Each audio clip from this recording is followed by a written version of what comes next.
मानसी, साथ रहने में क्या बुराई है। हम 2 साल से एक दूसरे को जानते हैं और प्यार भी करते हैं, शादी भी करना चाहते हैं। फिर भी तुम मेरे साथ में फ्लैट में रहने से कतरा रही हो।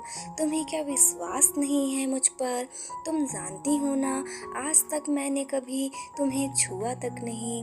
फिर भी एक साथ एक छत के नीचे रहने से इनकार है तुम्हें। थोड़ा गुस्से में आता हुआ रोहन बोला, देखो रोहन, मैं और तुम भले ही 2 साल से साथ हैं, क्योंकि मैं और तुम कलीग्स हैं, ऑफिस में साथ रहते हैं, दिन भर एक दूसरे से प्यार भी करते हैं और शादी भी करना चाहते हैं।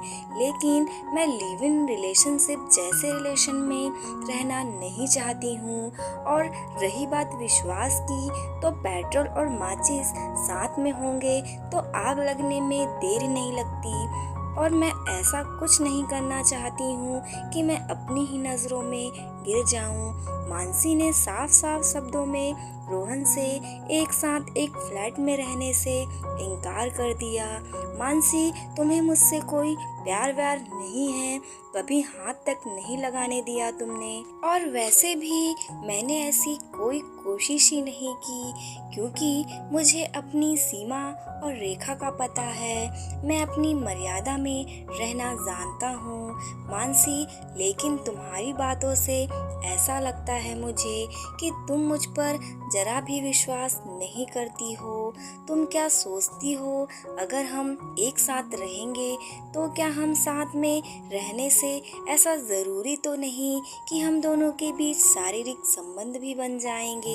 हम रख सकते हैं, व्यस्त हैं और अपनी लिमिट जानते हैं। रोहन ने एक बार फिर मानसी को समझाने की बहुत सारी कोशिश की, बहुत सारा प्रयास किया। रोहन, तुम मुझे फोर्स मत करो, इसका कोई भी फ़ायदा नहीं है। मैं शादी से पहले तुम्हारे साथ एक ही फ्लैट में तो क्या, एक ही बिल्डिंग में भी साथ नहीं रहूँगी। बात प्यार की हो तो चाहे विश्वास की हो और चाहे शादी की हो, मुझे इन सब बातों का हुल हवाला मत दो। मेरे उसूल तुम्हारी इस बात के लिए बिल्कुल भी खिलाफ हैं। बिना किसी रिश्ते के मैं किसी गैर मर्द के साथ एक छत के नीचे रहूं, मेरा दिल गवाही नहीं देता है। मानसी ने रोहन को टका सा जवाब दिया, तुम्हें अगर मुझ पर विश्वास नहीं है तो कोई बात नहीं, फिर कैसा प्यार है तुम्हारा? जरा सा भी एतबार नहीं है तुम्हें मुझ पर और ना ही मेरे प्यार पर। कंपनी से मुझे एक फ्लैट मिला है, तुम किराए पर अलग रहोगी, इससे तो अच्छा ही है कि मेरे साथ रह लो। मैं ऐसा सोचता हूँ कि हम दोनों अगर साथ रहेंगे तो तुम्हारा किराया भी बचेगा और हम दोनों को एक दूसरे को करीब से जानने का मौका भी मिलेगा। और वैसे भी मैंने कब कहा तुमसे कि हम एक रूम में एक बेड पर साथ सोएंगे? और ये सब गैर मर्द ये क्यों, जब मेरे साथ घूमती फिरती हो, सिनेमा जाती हो और रेस्तरों में जाती हो, तब मैं गैर मर्द नहीं हूँ? रोहन खींचता हुआ ऐसा बोला। रोहन, तुम समझते क्यों नहीं? मेरा मन नहीं मान रहा है, प्लीज़ मुझे फोर्स मत करो। करीब से जानने की बहुत सारी इच्छा है, तो पहले शादी कर लो मुझसे और रहो साथ हमेशा। खींचते हुए मानसी ने ऐसा जवाब दिया, तुम रहने ही दो। करीब से जानने की बात, जब तुम्हें विश्वास ही नहीं मुझ पर, तो फिर कुछ भी कहना बेकार है तुम्हें। वैसे भी तुम कहाँ कोई बात मानती हो मेरी? जो दिल में आता है वही तो करती हो, ऐसा रोहन कहता है। तुम्हें मेरी मर्जी, मेरी भावनाओं की कभी कद्र ही कहाँ है? हमेशा अपनी ही चलाती हो, अपने मन की ही करती हो, कभी सुनी भी है मेरी? मेरी जो आज सुन लोगी, जाओ रहने ही दो, तुम्हें मुझसे कुछ नहीं कहना। फिर क्या था, रोहन वहाँ से पैर पटकता हुआ वहाँ से चला गया। रोहन, रोहन, अरे सुनो तो रोहन, जरा रुको तो सही, मुझे सोचने का एक बार मौका तो दो। रोहन, रोहन, जब तक मानसी रोहन के पीछे उसे रोकने के लिए उठती है, तब तक रोहन रेस्तार के गेट से निकलकर बाहर जा चुका था।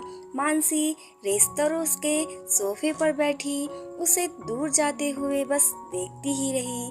तब तक वेटर बिल लेकर आ गया और मानसी ने उसे बिल पे किया और अपना हैंडबैग उठाकर रेस्तार के साथ बाहर निकल पड़ी।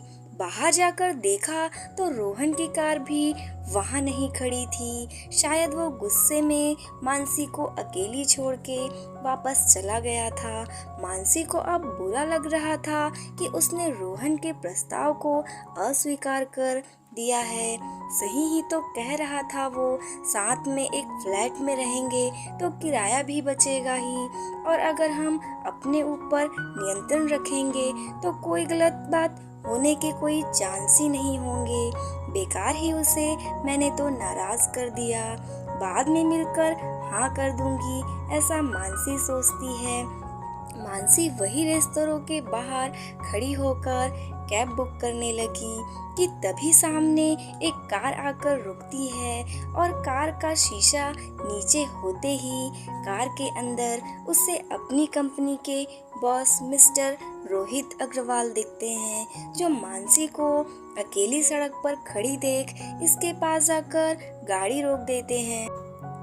रोहित अग्रवाल काफी आकर्षक और सुंदर और सुगठित शरीर के बलिष्ठ पुरुष थे। ऑफिस में काम करने वाली अधिकतर लड़कियां, महिलाएं आहें भरती थी, पर रोहित सर किसी को आंख उठाकर भी ना देखते थे। लेकिन उस दिन मानसी के लिए कार रोकना मानसी के लिए भी अचंभे वाली बात थी। वह कहते हैं, मिस मानसी, आप यहाँ कहीं जाना हो तो मैं आपको छोड़ देता हूँ, आपको कहाँ जाना है? वह कहती है। रोहित सर ने मानसी की तंद्रा तोड़ते हुए कहा, जी नहीं सर, बस लक्ष्मी नगर तक ही जाना है, मैंने कैब बुक कर ली है, बस अभी आती ही होगी 2 मिनट में, आप क्यों परेशान होते हैं, मैं मैनेज कर लूँगी। मानसी हड़बड़ाते हुए बोली, नो नो मिस मानसी, इसमें परेशान होने की कोई बात नहीं है, मैं तो लक्ष्मी नगर ही जा रहा हूँ, मेरा घर भी वहीं है। रोहित ने मानसी से रिक्वेस्ट करते हुए कहा, एक तो बॉस, ऊपर से इतने हैंडसम। मानसी मना नहीं कर पाई। जल्दी ही कार का अगला दरवाजा खुला और मानसी कार पर बैठकर चली गई। So guys, thanks for watching and please please please support me guys. Like share and subscribe ज़रूर से कीजिएगा और हमें कमेंट करके ज़रूर से बताइएगा कि आप लोगों को ये स्टोरी कैसी लगी। सो नेक्स्ट स्टोरी के लिए स्टे कनेक्टेड। जय भारत, बाय बाय।